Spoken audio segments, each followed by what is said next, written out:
All right, guys, we're in the last stretch of it.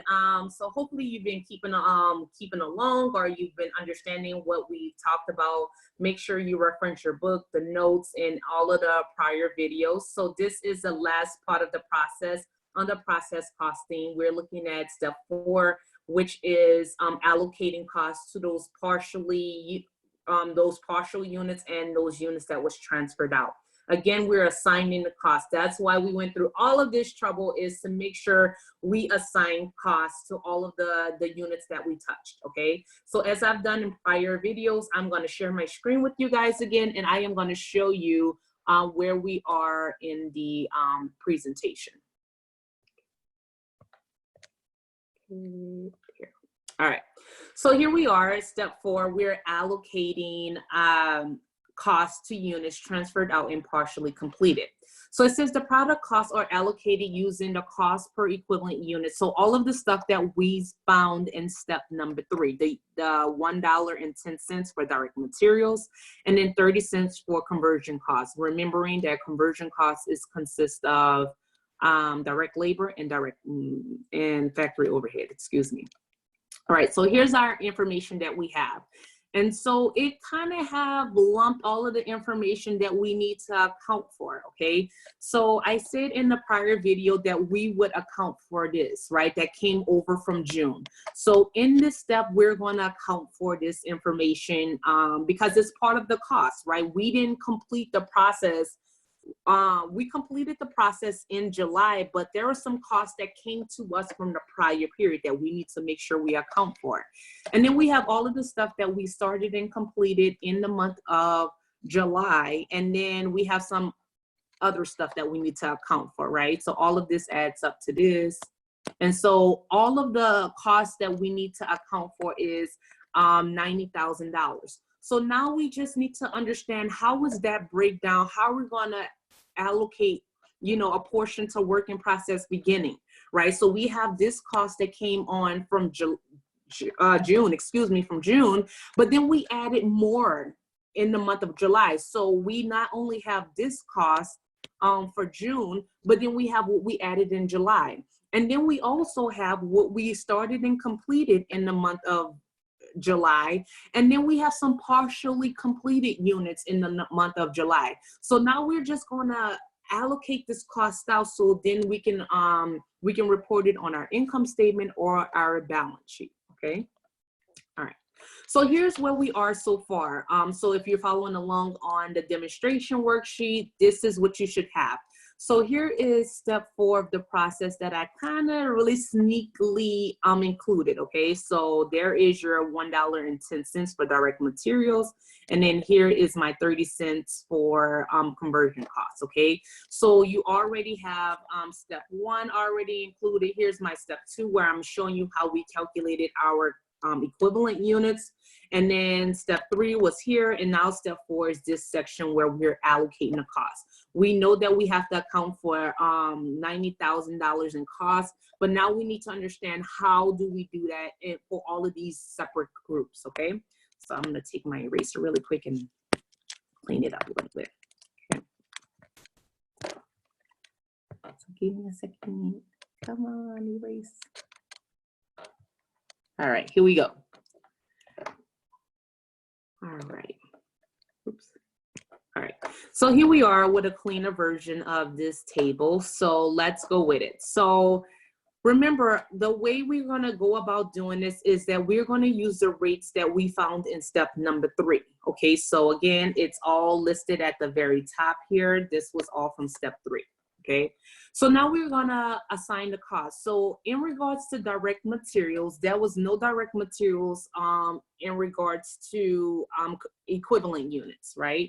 So in this particular instance, this was 0. So this was 0, right? So we're gonna do 110 times 0, and because it was nothing, it's gonna be 0, right? So there's no cost assigned to that, because again, that cost, that direct materials was all applied in the month of June. So there was nothing more that we added, so there's no cost that we need to assign. But this is also where those amounts from the prior slide comes into play, where we had to account for, like, I think $6,225. So you'll all see this come to fruition in a second. All right. So as far as conversion costs in the current period, we there was 1,500 conversion costs equivalent units that we did in the month of July. So our rate, remember, is 30 cents, right? So we're gonna do 30 cents times our 1,500 equivalent units, and that will bring us to $450, okay? Now let's talk about our total cost that was assigned, the total cost for the month of July, or all things included. So what we're gonna have, or what we're gonna include as far as our total cost, is $6,675. So now this is where this amount comes in, right? Because we did not finish let me start over, sorry. So this 450 represents what we finished in this current period, which is the month of July. This 6,225 represents what came over from the month of June, okay? All right, so we're trying to account for everything that we finished in the month of July plus what came over from the prior period, because this is going to represent the cost that was transferred out from the mixing department to the packaging department. So if you're a little lost, stay with me for a second. All right, so now we're going to go and assign costs to what was started and completed in the current period, right? We're going to assign costs to these 57,000 units in regards to direct material and conversion costs, all right? So don't forget our rates. So for us, for direct materials, the way we come up with the 62,700 is we're gonna do the 57,000 times the 110, and then for conversion costs, we're going to do the 57,000 times the 30 cents, and that's how we come up with that. Added together, direct materials and conversion costs, that comes out to 79,800. Okay, so if you're a little lost, it's this one plus this one equals this one. Okay, I'm gonna clean this up a bit so we can keep going.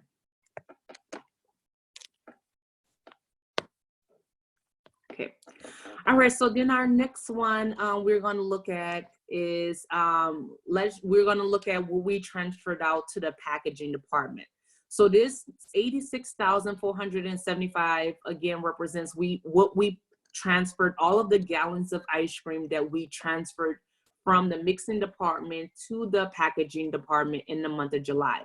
And the way we came up with the 86,475 is we added our beginning work in process amount, which is the 66,675, plus our 79,800 amount, which was started and completed, and that's how we come up with the 86,475. All right, now we're gonna assign costs to our ending work in process, and this one popped up a little early, but no worries. So we have the 3,000 that is in direct material equivalent units times our rate, which is up here again. So if we did 3,000 times 110, we come up with $3,300. And then conversion cost 7,500 here times our rate of 30 cents. So we did that calculation, that comes out to 225, right? So our total the total cost we're assigning to work in process ending comes out to 3,525. Now, before I move on, I want to make a quick note. So just like we did in here, right, this 6,225 represented the work that was done in the prior period that transferred over to July, right? They had done some work, and this was the financial value of the work that they did in the prior period. Now, come August, because we're in July right now, come August, this is going to be the cost that will transfer over in the month of July, very similar to what we did here. Okay, so they're going to have to do the equivalent units and a process all over again, but it's going to be this amount plus their equivalent units in regards to direct material and conversion costs. So hopefully that shed a little light, or that makes sense. Okay, all right, so moving on, we are now gonna we're gonna see how this 90,000 is being applied, okay? So the way we have allocated this $90,000 to be accounted for, so I'm gonna erase for a second.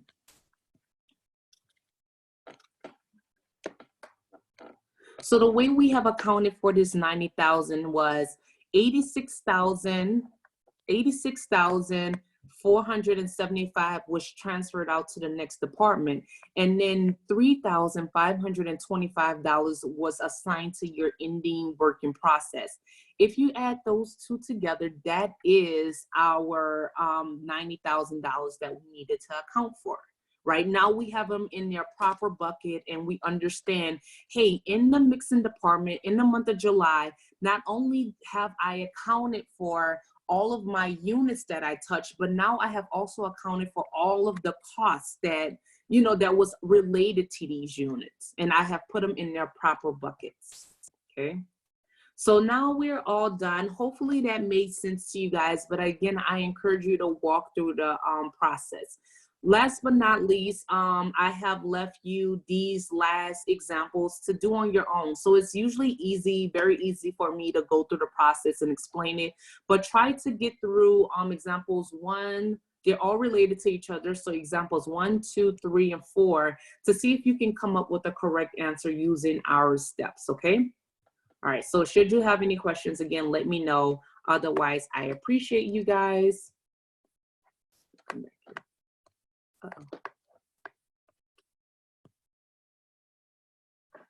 So I appreciate you guys. So again, if you have any questions or comments or concerns, or you're like a little bit fuzzy or what have you, just let me know, and then we'll take it from there. Okay, thanks, bye.